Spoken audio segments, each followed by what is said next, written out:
It's been brought to my attention that most people's systems are chaotic and a mess, and so for service-based business owners, we're going to go through 30 days of systems. I just went over lead intake and capture in the previous video. Now I want to talk about more on the best practices, some common mistakes that I see. If you've already done what was supposed to be done in the previous video, then you've written out where your leads are coming from, where they go, things like that. One of the biggest mistakes that I see is that you have multiple sources of leads, so that could be between TikTok, Instagram, Meta ads, whatever, and then they all go into different places as well, so you don't have one source of all of the leads that you have.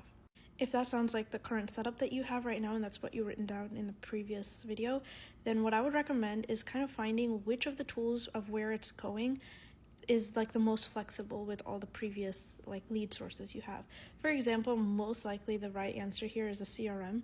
So if you have a CRM where you can have your Meta ad details go into that, you can have your TikTok details go into that, as well as your Instagram, even your referrals. If you send people a form and have it funnel through to that CRM, so now all of those leads can be tagged and located in the same place. That's the kind of the point of a CRM, but not everybody has that at this stage. So if you don't have a CRM, the way to pick a CRM is also going to be dependent on the other tools you're using in your ecosystem, as well as your own technological capabilities.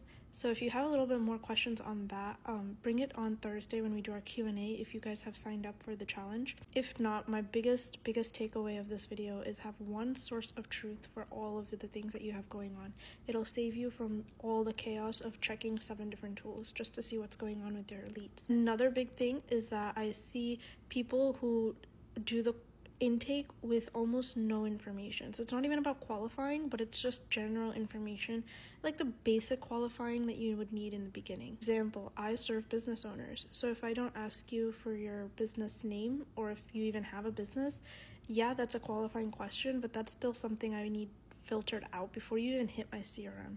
So when you consider your lead intake and capture, that one of the last questions was, do you get all the information that you need? You don't need to know like their revenue level, what kind of business they have, like if they fit your ICP, that's all part of qualifying. But in lead intake, you definitely need one layer of like something that at least doesn't waste your time.